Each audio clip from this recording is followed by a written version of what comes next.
Salut à tous les gars, c'est Astralis. Aujourd'hui, nouvelle vidéo pour vous présenter mon cheat Minecraft AZ Launcher. Pour l'avoir, faudra juste rejoindre le Discord en bio. Une fois que vous l'avez rejoint, vous allez dans MC Private. Hop, vous avez différents tarifs et différentes propositions, donc 3 heures, 5 centimes, etc. 3 jours, lifetime.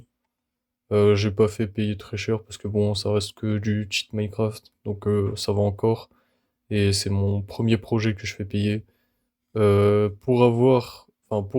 payer le cheat, il faudra faire un ticket. Vous créez le ticket.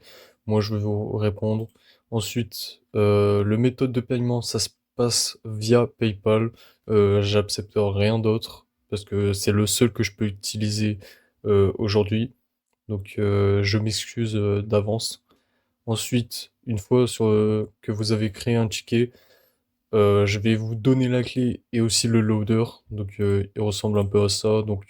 Enfin, vous verrez après. On se retrouve sur le jeu. Une fois que vous avez le loader, attention, très très important, il faut le lancer en tant qu'administrateur. Sinon, l'injection ne se fait pas. Vraiment, c'est obligatoire, lancer en tant qu'administrateur.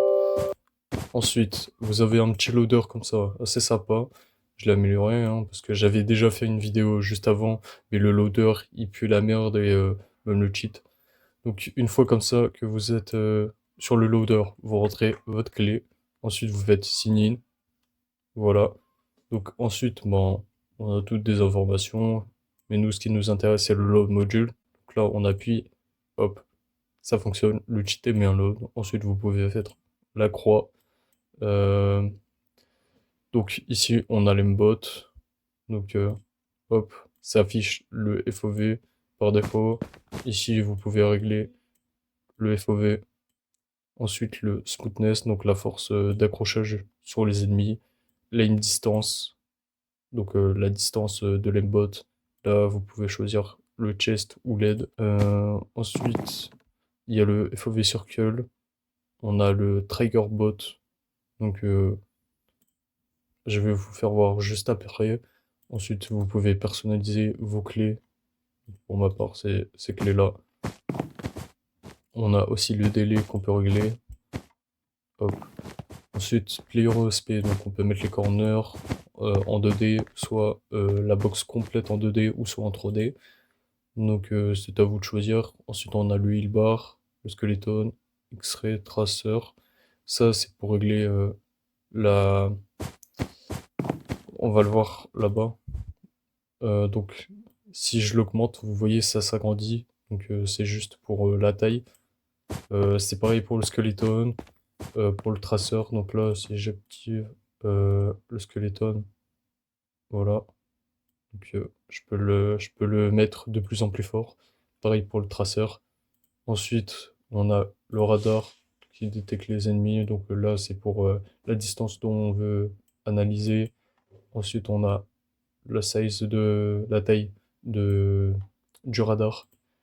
Ensuite, le chest ESP, donc c'est ce qu'on voit là. Liste, donc là on a les keybinds si vous voulez. On a le missing Lanius, donc là c'est enable crosshair, là c'est pour le faire tourner. Là pour choisir la vitesse pour le faire tourner. Là on a le show FPS fonctionne juste ici. Ensuite, là j'ai mis 2 fois ce truc au cas où. Là c'est pour cacher et ouvrir le menu, vous pouvez changer la clé. Ensuite on a une petite fenêtre pour choisir tout ce qui est de couleur, donc que ce soit les box, le skeleton, le FOV circle, le crosshair, les petits points sur le radar. Ensuite, on a la config, donc vous pouvez save config et la load. Donc pour ma part, j'ai ma config. Encore une fois, ben, pour cacher et ouvrir le menu, mais ils sont connectés, si vous en changez un, l'autre il va changer aussi. Et ensuite, le truc unload.